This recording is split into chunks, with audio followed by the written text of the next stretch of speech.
Hai guys, selamat datang kembali di channel Indonesia Belajar. Video ini adalah video ke-14 dari video berseri atau playlist bertema belajar machine learning dengan Python. Dalam video kali ini, kita akan mempelajari support vector machine atau biasa disingkat sebagai SVM.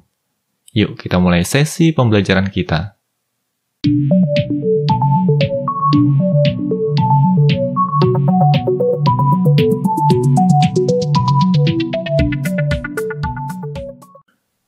Oh ya guys, sekadar mengingatkan bagi kalian yang mendapatkan manfaat dari video ini, jangan lupa untuk memberikan like pada videonya.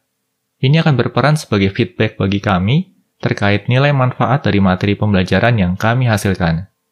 Dan bagi kalian yang belum subscribe di channel Indonesia Belajar ini, pastikan kalian untuk subscribe dan aktifkan juga tombol loncengnya. Karena di tiap minggunya kami selalu mengupload video-video tutorial terbaru terkait dunia IT. Jadi pastikan kalian untuk stay tune terus di channel Indonesia Belajar ini. Model machine learning yang akan kita pelajari kali ini adalah support vector machine atau biasa disingkat sebagai SVM. Ini termasuk model machine learning yang juga cukup umum diterapkan pada classification task. Bagi kalian yang tertarik untuk mempelajari SVM lebih lanjut, berikut adalah free ebook yang bisa dijadikan referensi. Nah, ini merupakan halaman utama dari e-booknya. Untuk mulai membaca e-booknya, kita bisa klik saja Read the Support Vector Machine Tutorial. Menurut kami, ini merupakan e-book terbaik yang membahas SVM yang pernah kami temui. Jadi, bagi kalian yang tertarik untuk mendalami SVM lebih lanjut, kami sangat menyarankan untuk menggunakan ini sebagai referensi. Link untuk menuju halaman website ini pun akan kami sertakan pada deskripsi video. Jadi, kalian nggak perlu khawatir. Oke, di sini kami close dulu ya halaman webpage e-booknya, dan kita akan kembali ke slide kita. Oke, kita coba lanjut ya ke slide berikutnya. Pertama-tama di sini kami akan menjelaskan beberapa konsep dasar yang harapannya dapat membantu kita untuk memahami mekanisme kerja dari support vector machine. Untuk itu, kita akan cermati contoh kasus berikut ini. Semisal saja kita di sini dihadapkan pada sebuah kasus klasifikasi di mana terdapat dua buah kelas. Sebut saja kelas hitam dan putih. Nah, ini merupakan kelas hitamnya, dan ini merupakan kelas putihnya. Pada kasus ini juga terdapat dua buah feature, yaitu X1 dan X2. Nah, ini merupakan skala pengukuran untuk feature X1, dan ini merupakan skala pengukuran untuk feature X2. Di sini kita diminta untuk menarik suatu garis lurus atau garis linear yang dapat memisahkan kedua kelas ini. Oh ya guys, dalam classification task, pemisah atau pembatas antar kelas ini juga seringkali dikenal dengan istilah decision boundary. Semisal saja di sini kita dihadapkan pada tiga pilihan garis linear, yaitu H1, H2, dan H3. Nah, yang warna hijau ini H1, yang warna biru ini H2, dan yang warna merah ini adalah H3. Nah, kalau menurut kalian dari ketiga garis linear ini, manakah yang paling baik untuk digunakan sebagai decision boundary atau pemisah antar dua kelas yang kita miliki? Kalian bisa pause terlebih dahulu video ini dan coba pikirkan jawabannya. Oke, di sini kami asumsikan kalian sudah memilih salah satu dari ketiga garis linear ini sebagai jawaban. Kita akan cermati satu persatu ya dari ketiga pilihan garis linear ini. Pertama-tama kita akan cermati garis H1, ya, garis yang ini dulu nih. Kalau kita lihat di sini, nampak jelas bahwa garis H1 ini tidak bisa digunakan sebagai garis pemisah antar dua kelas yang kita miliki. Berarti di sini pilihannya tinggal dua, yaitu garis H2 dan garis H3. Dan kalau kita lihat di sini, kedua garis ini dapat memisahkan kedua kelas yang kita miliki dengan sempurna.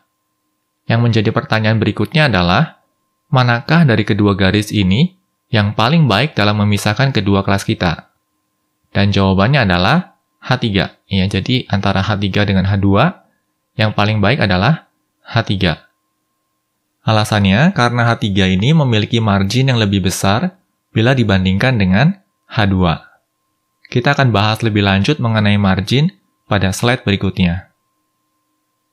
Selanjutnya, kita akan berkenalan dengan beberapa terminologi dasar. Terminologi pertama yang akan kita pelajari adalah hyperplane.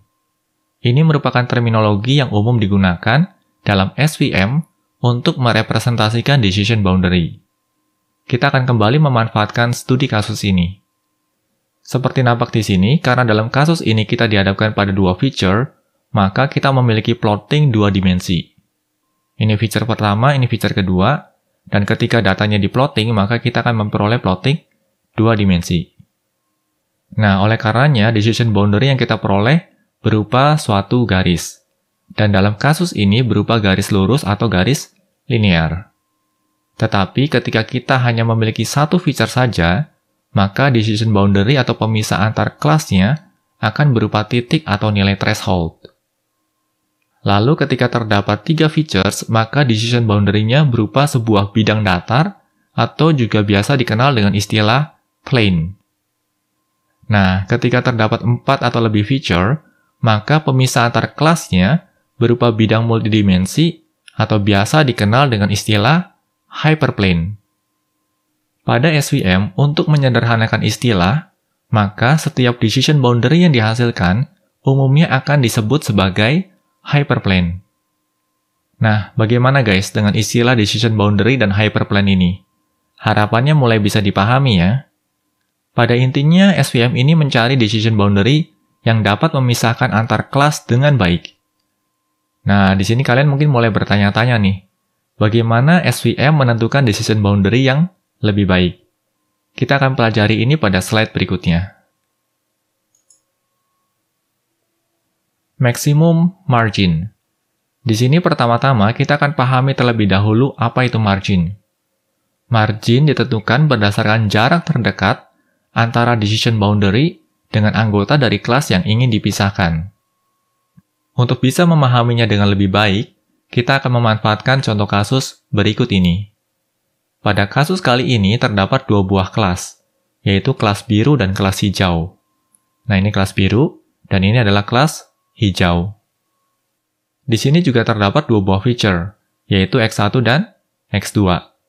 Nah, bisa kita lihat di sini ya, ini merupakan skala pengukuran untuk feature X1 dan ini merupakan skala pengukuran untuk feature X2.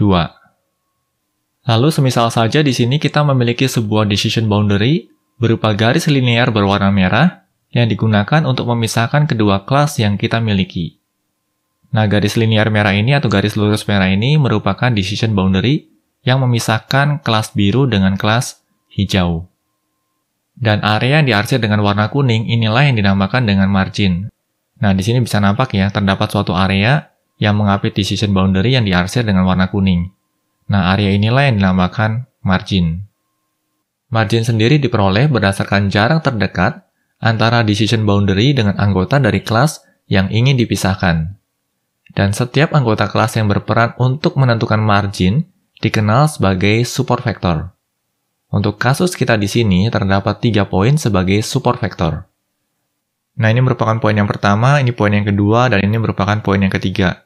Ketiga data poin ini berperan sebagai support vector untuk kasus kita di sini. Di mana support vector ini merupakan anggota dari suatu kelas yang posisinya paling dekat dengan decision boundary. Dalam menentukan decision boundary, SVM akan memilih berdasarkan margin terbesar atau juga dikenal dengan istilah maximum margin. Nah, bagaimana guys? Harapannya sampai di titik ini, kalian mulai bisa memahami mekanisme kerja dasar dari SVM, dan juga apa yang dimaksud dengan support vector. Kita lanjut ya ke topik bahasan berikutnya. Pada kedua contoh kasus sebelumnya, kita sudah mengenal pemanfaatan dari garis lurus atau garis linear sebagai decision boundary. Hanya saja terdapat beberapa kasus di mana kelas yang ada tidak bisa dipisahkan dengan memanfaatkan garis linear. Untuk lebih jelasnya, kita akan pelajari contoh kasus berikut ini. Pada contoh kasus kali ini juga terdapat 2 buah kelas, yaitu kelas titik dan kelas X. Nah, ini kelas titiknya ya, dan ini kelas X-nya. Di sini juga terdapat 2 buah features sehingga ketika dilakukan plotting, kita akan mendapatkan plotting 2 dimensi semacam ini. Nah, kalau kita perhatikan pada kasus kali ini, tidaklah memungkinkan bagi kita untuk menarik garis linear sebagai decision boundary. Kondisi semacam ini juga dikenal dengan istilah linearly inseparable. Untuk mengatasi kondisi semacam ini, SVM akan memproyeksikan data yang ada ke higher dimension atau ke dimensi yang lebih tinggi. Artinya, bila data yang sebelumnya berada dalam 2 dimensi, maka SVM akan memproyeksikannya ke 3 dimensi, seperti nampak pada plotting di sisi sebelah kanan. Ini merupakan hasil proyeksi 3 dimensi dari data sebelumnya yang berbentuk 2 dimensi. Dan bisa nampak di sini, setelah diproyeksikan ke dimensi yang lebih tinggi, di mana untuk kasus ini adalah 3 dimensi, kedua kelas ini bisa dipisahkan dengan lebih mudah, yaitu dengan menerapkan decision boundary berbentuk bidang datar. Jadi di sini kita bisa tempatkan suatu bidang datar yang akan berperan sebagai decision boundary yang memisahkan antara kelas X dengan kelas titik. Upaya untuk memproyeksikan sekumpulan data ke dimensi yang lebih tinggi tentunya juga akan berimbas pada kenaikan beban komputasi. Untuk menjawab kebutuhan semacam ini, SVM menawarkan teknik yang sangat efisien yang dikenal dengan istilah kernel tricks. SVM sendiri menawarkan beberapa jenis kernel seperti polinomial, sigmoid, dan RBF atau radial basis function. Bagi kalian yang tertarik untuk mempelajari kernel tricks lebih lanjut, berikut adalah halaman Quora yang bisa dijadikan referensi. Nah, ini merupakan halaman Quora yang membahas kernel tricks dengan cukup sederhana. Nanti link untuk menuju halaman Quora ini juga akan kami sertakan pada deskripsi video. Sekarang kita akan kembali lagi ya ke slide-nya. Oh ya guys, sekadar informasi, pemanfaatan support vector dan juga kernel tricks untuk membentuk decision boundary inilah yang akhirnya menjadikan model machine learning ini diberi nama support vector machine. Dan apa yang baru saja kami jelaskan di sini, ini merupakan beberapa konsep dasar yang memang perlu diketahui terkait SVM. Selanjutnya kita akan mempelajari beberapa pengaplikasian SVM dengan memanfaatkan scikit-learn. Kita lanjut ya ke slide berikutnya. Pertama-tama kita akan siapkan terlebih dahulu datasetnya. Untuk kasus kali ini kita akan mengadopsi handwritten digits dataset. Ini merupakan open dataset yang ditawarkan oleh MNIST atau MNIST. Dan ini adalah link untuk mengakses datasetnya. Di sini kalian nggak perlu khawatir karena link ini juga akan kami sertakan pada deskripsi video. Oh ya guys, perlu juga kalian ketahui, walau dataset ini tidak disertakan sebagai sampel dataset pada scikit-learn, tetapi kita bisa mendownloadnya dengan memanfaatkan modul FetchOpenML. Karena dataset ini juga tersedia di repositori OpenML. Di sini kami akan demokan tahapan untuk mendownload serta mengakses datasetnya. Nah, di sini pertama-tama kita akan import dulu modul FetchOpenML. Caranya, from sklearn.datasets, import fetch_OpenML. Lalu berikutnya kita tinggal panggil saja FetchOpenML, dan di sini kita akan sebutkan ya, nama datasetnya adalah MNIST_784. Lalu kita juga akan spesifikasikan lokasi pada local machine kita untuk mendownload datasetnya. Nah, untuk kasus kami kali ini, kami akan tempatkan pada direktori dataset MNIST. Lalu berikutnya, kami juga akan langsung pisahkan antara features dengan target labelnya. Oleh karenanya, di sini kami sertakan parameter return XY yang kami beri nilai true. Nah, di sini kami juga akan siapkan dua buah variabel, yaitu X dan Y, di mana variabel X akan menampung sekumpulan nilai features, dan variabel Y-nya digunakan untuk menampung sekumpulan nilai target labelnya. Lalu berikutnya, kami juga akan coba tampilkan dimensi data dari features-nya. Kita coba eksekusi ya skripnya. Oh ya guys, di sini juga kami perlu mengingatkan bahwa sewaktu kalian mengeksekusi skrip ini, pastikan kalian memiliki koneksi internet. Karena FetchOpenML ini akan melakukan proses download dataset melalui jaringan internet. Lalu berapa lama waktu yang dibutuhkan, ini akan sangat bergantung pada koneksi internet yang kalian miliki. Nah, bisa nampak di sini ya, dimensi dari variabel X-nya adalah 70.000 untuk jumlah barisnya dan 784 untuk jumlah kolomnya. Dengan kata lain, di sini kita bisa bilang bahwa ukuran dataset kita kali ini lumayan besar bila dibandingkan dengan dataset lain yang pernah kita gunakan sebelumnya. Di sini terdapat 70.000 gambar berbeda yang berisi tulisan tangan manusia yang mencakup angka 0 sampai 9. Dataset ini juga umum digunakan untuk melakukan perbandingan performa model machine learning dalam mengenali angka atau bilangan dari tulisan tangan manusia. Terdapat salah seorang tokoh besar dalam bidang computer vision yang terlibat dalam pengelolaan dataset ini. Namanya adalah Yan LeCun. Beliau memiliki kontribusi besar dalam bidang OCR atau Optical Character Recognition dan juga Handwritten Recognition. Selanjutnya, kita akan coba tampilkan 8 data pertama dari dataset ini. Karena dataset yang kita miliki ini berupa data image atau data gambar, maka kita akan gunakan Matplotlib untuk menampilkan datanya. Nah, berikut kami akan coba jelaskan prosesnya. Di sini pertama-tama kita akan import dulu modulnya, import matplotlib.pyplot SPLT, kita juga akan import matplotlib.cm SCM. Nah, CM ini merepresentasikan color map.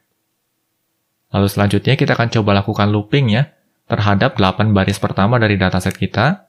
Oleh karenanya di sini kita panggil for data in X, dan kita melakukan slicing terhadap 8 data pertama, atau 8 baris pertama dari variabel X. Untuk selanjutnya akan kita plotting dengan memanfaatkan pyplot. Di sini kita coba eksekusi ya skripnya. Oh ya guys, di sini datanya juga akan di-reshape ke 28 kali 28. Karena untuk setiap gambarnya, ini terdiri dari 28 kali 28 pixel. Nah, ini dia ke-8 data pertamanya. Bisa nampak di sini, ini merupakan tulisan tangan manusia atau human handwritten yang merepresentasikan bilangan atau angka. Bagi kita manusia tentunya sangat mudah untuk memahami angka-angka yang ada di sini. Tetapi bagi komputer, ini bukanlah hal yang mudah. Nah, ini merupakan 8 gambar pertama terkait tulisan tangan manusia. Dan di sini kita juga akan tampilkan 8 label yang berkorelasi dengan 8 data pertama ini. Kita coba eksekusi ya skripnya di sini. Kita scroll down. Dan ini dia hasilnya. Ya, ini merupakan labelnya. Atau dengan kata lain, gambar yang pertama ini akan diberi label 5. Lalu gambar yang kedua ini akan diberi label 0. Data yang ketiga ini akan diberi label 4. Dan seterusnya. Ini merupakan feature-nya. Dan ini merupakan target labelnya. Dan kita akan men-training model kita untuk mempelajari data ini. Nah, karena target labelnya berupa angka atau bilangan, maka jumlah kelasnya akan ada 10, yaitu mulai dari kelas 0, 1, 2, sampai dengan 9. Selanjutnya, kita akan bagi dataset ini ke dalam training dan testing set. Hanya saja kali ini kita tidak akan menggunakan keseluruhan dataset yang ada. Ini dimaksudkan agar proses training model yang akan kami demokan dalam video ini tidak terlalu panjang. Hanya saja kami mendorong kalian untuk menggunakan keseluruhan dataset sewaktu kalian mencobanya pada perangkat komputer yang kalian miliki. Berikut akan kami demokan prosesnya. Di sini kita scroll down dulu ya. Nah, di sini terdapat 2 bagian ya. Ini merupakan bagian yang kami komen, dan ini merupakan bagian yang uncomment. Nah, untuk bagian yang di komen ini merupakan bagian yang sebaiknya kalian coba di komputer kalian masing-masing. Bisa nampak di sini ya, ketika kalian mencoba, kalian akan menggunakan 60.000 data pertama sebagai training set. Dan 1.000 data yang terakhir akan digunakan sebagai testing setnya. Hanya saja untuk demo kami kali ini, kami hanya akan menggunakan 1.000 data pertama sebagai training set dan 1.000 data terakhir sebagai testing setnya. Oke, di sini kami coba eksekusi dulu ya skripnya. Setelah training dan testing setnya terbentuk, kita akan coba lanjut ke slide berikutnya. Di sini kita akan menerapkan support vector machine untuk melakukan klasifikasi angka numerik berdasarkan dataset tulisan tangan yang kita miliki. Pertama-tama kita akan training modelnya terlebih dahulu. Berikut akan kami demokan prosesnya. Nah, di sini kita akan memanfaatkan suatu modul yang namanya SVC, atau Support Vector Classifier. Caranya cukup mudah, pertama-tama kita akan import dulu modulnya. From scalar.svm import SVC. Lalu berikutnya kita akan bentuk objek dari modelnya, SVC, dan kita akan sertakan parameter yaitu random state yang kita beri nilai 0. Lalu objek model yang terbentuk akan kita tampung ke dalam variabel model. Untuk selanjutnya, objek model ini akan kita training dengan memanggil metode fit dan menyertakan training setnya. Di sini kita panggil .fit, xtrain, dan ytrain. Kita coba eksekusi ya skripnya di sini. Setelah modelnya di training, selanjutnya kita akan lakukan evaluasi performa dari model yang baru saja kita training tadi. Di sini kita akan memanfaatkan classification report.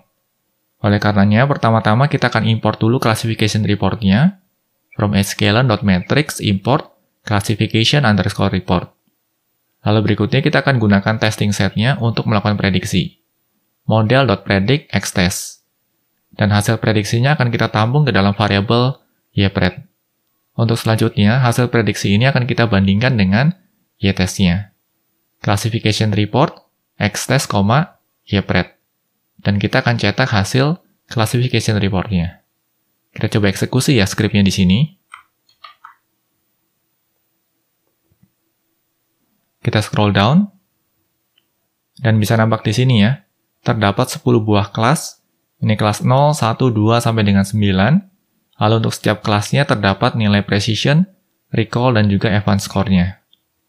Lalu di sini kita juga memiliki nilai precision, recall, advanced score, dan juga accuracy secara keseluruhan. Nah, bagaimana guys terkait prosesnya? Cukup mudah bukan? Kita coba lanjut ya ke topik bahasan berikutnya.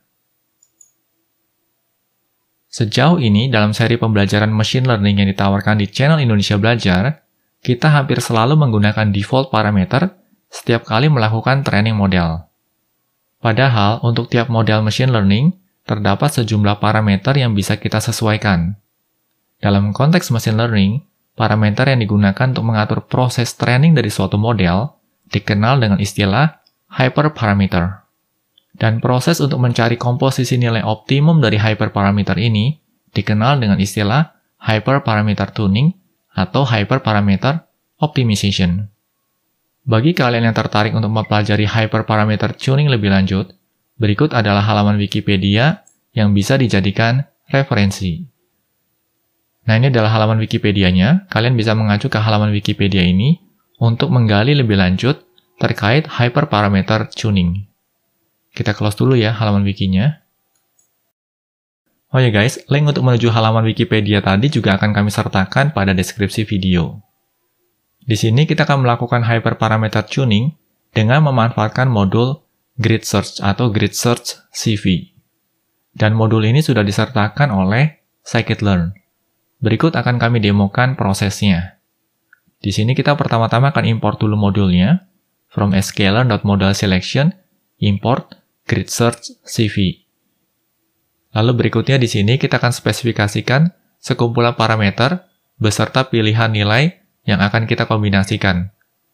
Semisal saja di sini kita ingin melakukan parameter tuning untuk 3 parameter, yaitu kernel, C, dan gamma.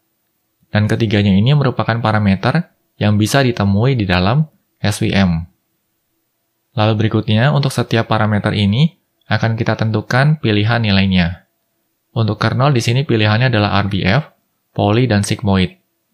Lalu untuk nilai C-nya di sini kita akan tentukan 0,5, 1, 10, dan 100. Dan untuk gamanya kita tentukan pilihannya mulai dari scale 1, 0,1, 0,01, dan 0,001. Nah, pada intinya di sini kita ingin mencari tahu kombinasi nilai yang paling baik untuk parameter kernel, C, dan gamma yang bisa kita terapkan terhadap objek support vector classifier pada kasus kita. Kita bisa saja mencobanya satu persatu dengan memanfaatkan looping. Hanya saja kode program yang dihasilkan tidak akan bersih. Oleh karenanya, di sini kami coba memanfaatkan fasilitas yang sudah ditawarkan oleh scikit-learn. Dalam hal ini adalah Grid Search. Nah, cara menggunakan Grid Search pun cukup sederhana. Pertama-tama kita akan bentuk objek dari Grid Search CV-nya. Kita panggil di sini Grid Search CV, lalu kita akan sertakan beberapa parameter. Parameter pertama adalah estimator. Nah, parameter estimator ini akan kita beri nilai berupa objek dari model yang ingin kita terapkan. Untuk kasus kita di sini, objek modelnya akan kita bentuk dari kelas SVC atau support vector classifier yang kita beri nilai parameter random state-nya 0. Lalu berikutnya, kita juga perlu spesifikasikan param grid atau parameter grid. Nah, nilai param grid ini akan kita asosiasikan dengan parameter yang baru saja kita spesifikasikan sebelumnya. Selanjutnya, hal lain yang perlu kita atur adalah njobs atau number of jobs. Nah, di sini number of jobs-nya kami set sebagai 6. Artinya apa? Artinya kita mau menjalankan proses ini secara paralel pada 6 thread dari prosesor kita. Nah, tentunya di sini kalian juga perlu menyesuaikan dengan prosesor yang kalian miliki. Untuk kasus kami di sini, kami menggunakan prosesor Intel i7 dengan jumlah thread yang tersedia ada 12 thread. Dan dari ke-12 thread yang kami miliki, kami akan menggunakan 6 untuk melakukan pemrosesan yang ada di sini. Hal berikutnya, kami juga set parameter verbose-nya dengan nilai 1. Ini bertujuan agar ketika prosesnya berjalan, kita juga mendapatkan feedback yang cukup informatif. Lalu berikutnya, kita juga perlu menentukan parameter scoring. Untuk kasus kami di sini, kami set parameter scoring-nya adalah accuracy. Artinya, nilai pembanding yang kita gunakan adalah akurasi. Nah, setelah objek grid search-nya terbentuk, objek grid search ini akan kita tampung ke dalam variabel grid search. Lalu penerapannya juga cukup mudah.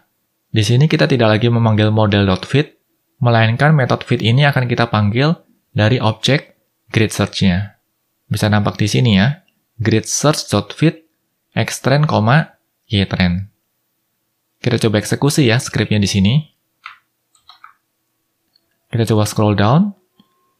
Nah, ini dia. Ya, kalau kita menggunakan verbose 1, maka terdapat informasi yang cukup informatif selama skripnya berjalan. Lalu, berapa lama skrip ini akan berjalan? Ini tentunya akan sangat bergantung pada prosesor yang kalian miliki. Kita akan tunggu beberapa saat ya. Oke, di sini prosesnya baru saja selesai ya. Kita coba scroll down. Nah, bisa nampak di sini ya, jumlah fittingnya ini akan dilakukan 5 volt atau 5 kali, di mana untuk setiap voltnya terdapat 60 candidates. Artinya total terdapat 300 proses fitting yang terjadi. Dan ini merupakan detailnya. Untuk kasus kami di sini, proses ini berakhir dengan total waktu 3,2 menit. Dan tentunya ini akan sangat bergantung pada kekuatan komputasi dari komputer yang kalian gunakan. Hasil akhir dari proses training model dengan memanfaatkan grid search ini adalah suatu train model yang ditraining dengan menerapkan komposisi hyperparameter paling optimum dari sejumlah opsi parameter yang kita spesifikasikan sebelumnya. Di sini kita juga bisa mendapatkan informasi terkait komposisi nilai parameter paling optimum dari hasil pencarian grid search ini. Berikut akan kami demokan prosesnya. Nah, pertama-tama di sini kita akan coba akses dulu skor terbaiknya atau akurasi terbaiknya. Caranya cukup mudah, kita tinggal panggil saja grid search.basescore_. Nah, di sini jangan lupa ya, di belakangnya ada underscore-nya. Oh, nampaknya di sini kami juga melakukan kesalahan pengetikan ya, harusnya score. Kami hapus dulu di sini ya, best score. Nah, baris ini baru untuk menampilkan nilai skor terbaiknya. Lalu pada tahapan berikutnya, kita juga bisa mendapatkan nilai parameter terbaiknya. Caranya, kita tinggal akses saja grid search.baseestimator.getParams. Nah, di sini, suatu kita memanggil base_estimator, jangan lupa, di belakangnya juga terdapat underscore. Lalu sekumpulan nilai parameter terbaik ini akan kita tampung ke dalam variabel baseParams. Untuk selanjutnya akan kita looping dan kita coba tampilkan ke layar. Kita coba eksekusi ya skripnya di sini. Kita scroll down. Dan ini dia, ya. Bisa nampak di sini, skor akurasi terbaik dari proses grid search-nya adalah 0,907. Dan komposisi nilai parameter terbaik yang berhasil ditemukan adalah kernelnya adalah RBF, nilai C-nya adalah 10, dan nilai parameter gamma-nya adalah scale. Nah, bagaimana guys? Cukup mudah bukan? Kita lanjut ya ke slide berikutnya. Selanjutnya, kita akan lakukan evaluasi performa dari model yang baru saja kita training tadi. Di sini, kita juga akan memanfaatkan classification report. Nah, untuk melakukan prediksi, di sini juga agak sedikit berbeda. Kita tidak menggunakan model.predict, melainkan kita akan memanfaatkan objek grid search-nya. Di sini kita panggil grid search.predict, dan kita akan sertakan nilai dari variabel xtest. Lalu hasil prediksinya akan kita tampung ke dalam variabel ypred. Untuk selanjutnya, nilai ypred ini akan kita bandingkan dengan ytest dengan menggunakan classification report. Kita coba eksekusi ya skripnya di sini.